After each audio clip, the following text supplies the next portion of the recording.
YS Jagan video conference నిర్వహించారు. YSRCP regional కోఆర్డినేటర్లు, party జిల్లా అధ్యక్షులతో YS Jagan ఈ వీడియో కాన్ఫరెన్స్ నిర్వహించారు.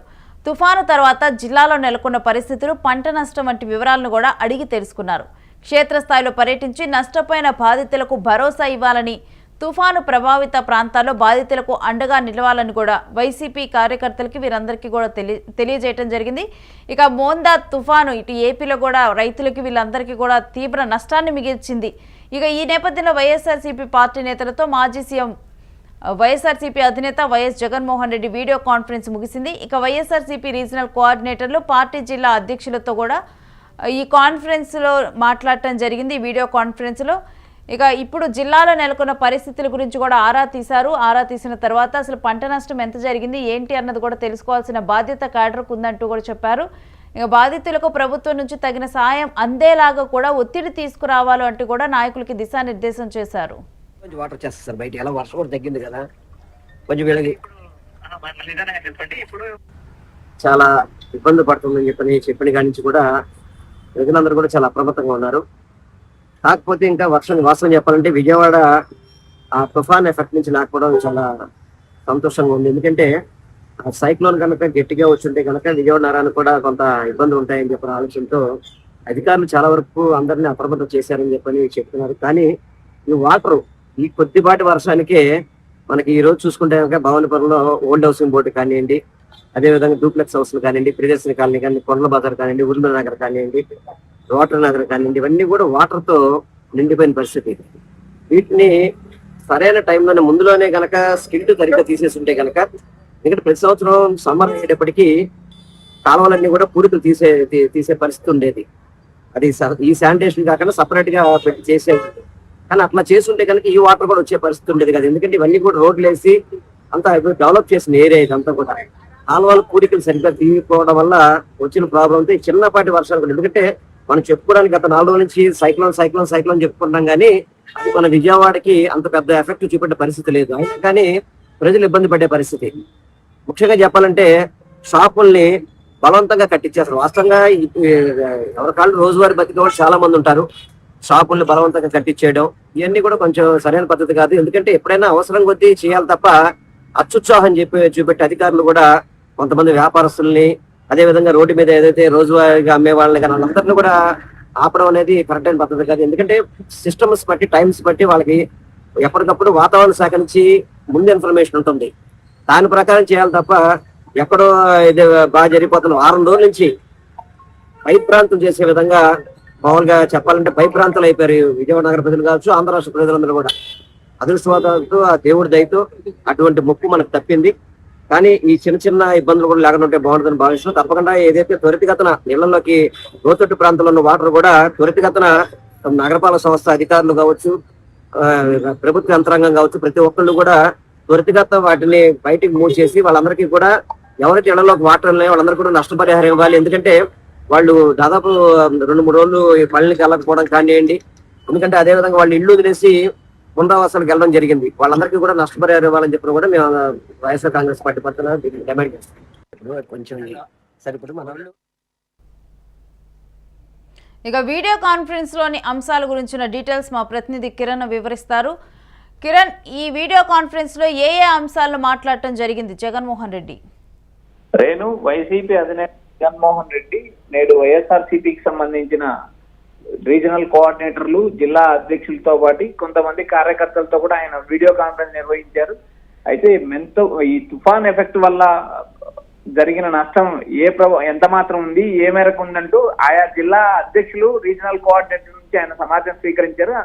అదే విధంగా ప్రభుత్వం రైతులకు సాయం అందించడానికి ప్రభుత్వంపై ఈ ఒత్తిడి తీసుకురావాలి, ప్రభుత్వం ఏదైతే వెంటనే నష్టపరిహారం చెల్లించాలి, ఏదైతే సకాలంలో రైతులు ఇన్సూరెన్స్ కట్టలేదు ఆ ఇన్సూరెన్స్ కూడా రైతులు కాకుండా ప్రభుత్వం ద్వారా కట్టించాలంటూ వైసీపీ అధినేత జగన్మోహన్ రెడ్డి వీడియో కాన్ఫరెన్స్ ద్వారా తమ పార్టీ జిల్లా అధ్యక్షులకు, రీజనల్ కోఆర్డినేటర్లకు వివరించారు.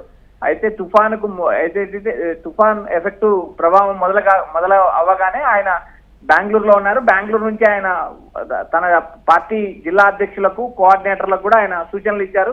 ఈ తుఫాన్ ప్రభావం సహాయ చర్యల్లో పాల్గొనాలి, తుఫాను ప్రభావిత ప్రాంతాల్లో పర్యటించి వారికి అయితే బాధితులకు సహాయ సహకారాలు అందించాలి అంటూ ఆయన గతంలోనే విజ్ఞప్తి చేశారు. ఆయన చేసిన విజ్ఞప్తిని పరిగణలోకి తీసుకున్న వైఎస్ఆర్సీపీ కార్యకర్తలు, వైఎస్ఆర్సీపీ జిల్లా అధ్యక్షులు, వైఎస్ఆర్సీపీ నాయకులు ఇటు శ్రీకాకుళం నుంచి మొదలు పెడితే అటు తిరుపతి వరకు కూడా ఆయా జిల్లా అధ్యక్షులు ఏదైతే తుఫాన్ ప్రభావిత ప్రాంతాల్లో పర్యటించారు, ప్రజల్లో భరోసా నింపారు. అంతేకాకుండా ఏదైతే రైతులు నష్టపోయిన రైతుల తరఫున ప్రభుత్వం ఆదుకోవాలంటూ వారు ప్రభుత్వాన్ని కూడా కోరుతున్నారు. ఇక ఇప్పుడు ఎంత నష్టం జరిగిందో ఆ నష్టానికి సంబంధించి కూడా వివరాలు కూడా సేకరించాలని కూడా చెప్పినట్లుగా తెలుస్తుంది కిరణ్. నేను ఆయా జిల్లా అధ్యక్షుల దగ్గర నుంచి ఆయన సమాచారం తీసుకున్నారు. ఈ క్షేత్రస్థాయి నుంచి సమాచారం రావాలంటే ఆయా గ్రామ వార్డు సచివాలయాల నుంచి ఆయా గ్రామ పంచాయతీల్లో ఏ మేరకు పంట నష్టం జరిగిందంటూ అక్కడ ఉన్న వ్యవసాయ అగ్రికల్చర్ అసిస్టెంట్ సమాచారం ఇవ్వాలి. ఆ సమాచారం మండల స్థాయి నుంచి జిల్లా స్థాయికి చేరుతుంది, జిల్లా స్థాయి నుంచి రాష్ట్ర స్థాయికి, రాష్ట్ర ప్రభుత్వానికి చేరే అవకాశాలు ఉంటాయి. అయితే ఏ మేరకు నష్టం జరిగిందంటూ ఇప్పుడు నిన్ననే తుఫాన్ ప్రభావం కొంచెం తగ్గింది కాబట్టి నష్టపరిహార చర్యలు తీసుకోవడానికి ప్రభుత్వం కూడా వేగంగా చర్యలు తీసుకునే అవకాశం ఉంది. ఏదైతే వ్యవసాయ కమిషనర్లు ఉన్నారో రాష్ట్ర స్థాయిలో ఉన్న వ్యవసాయ అగ్రికల్చర్ అసిస్టెంట్లకు కూడా వ్యవసాయ శాఖ ఆదేశాలు జారీ చేసింది. అందుకు తగ్గట్టుగా అచ్చెన్నాయుడు కూడా వ్యవసాయ శాఖ మంత్రి అచ్చెన్నాయుడు సూచించారు. రాబోయే 2-3 రోజుల్లో కూడా ఏదైతే వేగంగా నష్టపరిహార జాబితా రూపొందించడానికి ఈ అగ్రికల్చర్ అసిస్టెంట్లతో పాటు గ్రామ వార్డు సచివాలయాలు కూడా కీలకంగా పనిచేస్తాయి. అయితే ఈ వ్యవహారం అంతా నడుస్తుండగానే జగన్మోహన్ రెడ్డి కూడా ప్రతిపక్ష బాధ్యత పోషిస్తూ ఆయా ప్రాంతాల్లో ఏదైతే వైఎస్ఆర్సీపీ నేతలు, కార్యకర్తలు ప్రభుత్వంపై ఒత్తిడి తీసుకురావాలి, రైతులకు నష్టపరిహారం అందించాలి, రైతులకు అండగా ఉండాలంటే అంటూ ఆయన సూచనలు ఇవ్వడం జరిగింది. అయితే నిన్న కూడా మనకు చూసాము, ఏదైతే CM Chandrababu Naidu aerial survey చేశారు, తుఫాన్ ప్రభావిత ప్రాంతాల్లో పర్యటించారు. నేడు ఏదైతే డిప్యూటీ సీఎం పవన్ కళ్యాణ్ ఉన్నారో ఆయన కూడా వేరు నియోజకవర్గాల్లో పర్యటించారు. ఈ తుఫాన్ ప్రభావం ఎంత వరకు ఉంది, ఏ వరకు నష్టం జరిగింది అంటూ ఆయన ఆరా తీయడం కూడా జరిగింది. ఆయన కృష్ణా జిల్లాలో 1 నియోజకవర్గం 2 నియోజకవర్గాలు ఆయన పర్యటించారని మనం ఉదయం కూడా మాట్లాడుకున్నాం.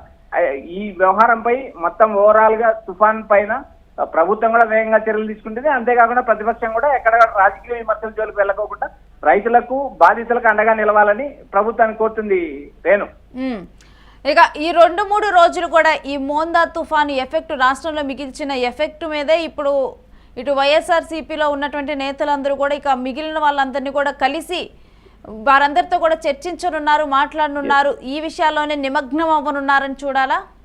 రేణు, వైఎస్ఆర్సీపీ కూడా ఎక్కడ కూడా రాజకీయ అంశాల జోలికి వెళ్ళలేదు, రాజకీయ విమర్శలు కూడా చేయలేదు. ఎందుకంటే ఇది తుఫాన్ అనేది ప్రకృతికి సంబంధించిన వ్యవహారం. ఈ వ్యవహారంలో ఎవరు కూడా విమర్శల జోలికి వెళ్ళకోకుండా ఏదైతే వాళ్ళ పార్టీకి సంబంధించి తోచినంత వరకు బాధ్యతలకు అండగా నిలబడాలనే ప్రయత్నం చేశారు. వారు వేరు ప్రాంతాల్లో పర్యటించారు, ఆయా పంట పొలాలు పరిశీలించారు. ప్రభుత్వం ఆదుకోవాలా అంటూ వాళ్ళు సూచిస్తున్నారు. ప్రభుత్వం కూడా వేగంగా చర్యలు తీసుకుంటుంది. ప్రభుత్వ పరంగా కూడా కార్యకలాపాలు వేగంగా ఊపందుకున్నాయి. ఏదైతే పునరావాస శిబిరాల్లో ఉన్న వారికి ఏదైతే ప్రభుత్వం తరఫున 1000 రూపాయల ఆర్థిక సాయంతో పాటు 35 కిలోల బియ్యం కూడా ఇవ్వడం జరిగింది.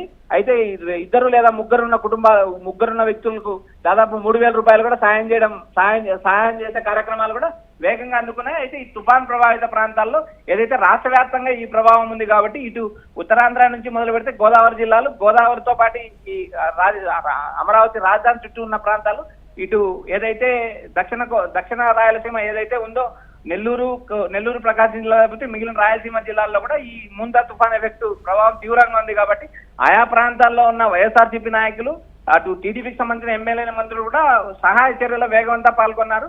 అయితే ఈ తుఫాన్ ప్రభావం ఏ మేరకు నష్టం జరిగింది, ఎంత స్థాయిలో నష్టం జరిగింది అనేది ఇంకా 2-3 రోజుల్లో కానీ క్లారిటీ వచ్చే అవకాశాలు లేవు. Thanks for the details Kiran. ఇక తుఫాను ప్రభావిత ప్రాంతాల్లో బాధితులకు అండగా నిలవాలని కూడా వైఎస్ జగన్ పిలుపు మేరకు కూడా పార్టీ నాయకులు, శ్రేణులు కూడా క్షేత్రస్థాయిలో చురుగ్గా పనిచేశారు. శ్రీకాకుళం నుంచి తిరుపతి వరకు జిల్లా అధ్యక్షులు, నియోజకవర్గ సమన్వయకర్తలు, పార్టీ కార్యకర్తలు తుఫాను బాధితులకు బాసటగా నిలిచారు. ప్రజలను పునరావాస శిబిరాలకు తరలించడంలోనూ, వారికి ఆహారం అందించడంలోనూ సేవలు అందించారు.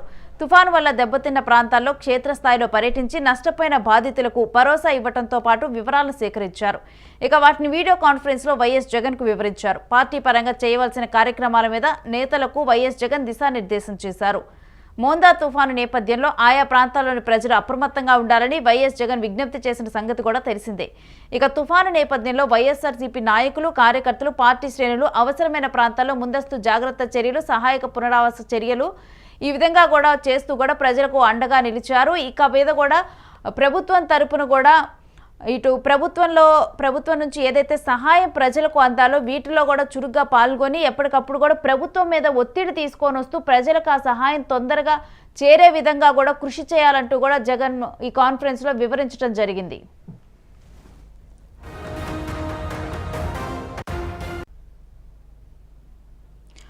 వైఎస్ జగన్ వీడియో కాన్ఫరెన్స్ నిర్వహించారు. వైఎస్ఆర్సీపీ రీజనల్ కోఆర్డినేటర్లు, పార్టీ జిల్లా అధ్యక్షులతో వైఎస్ జగన్ ఈ వీడియో కాన్ఫరెన్స్ నిర్వహించారు.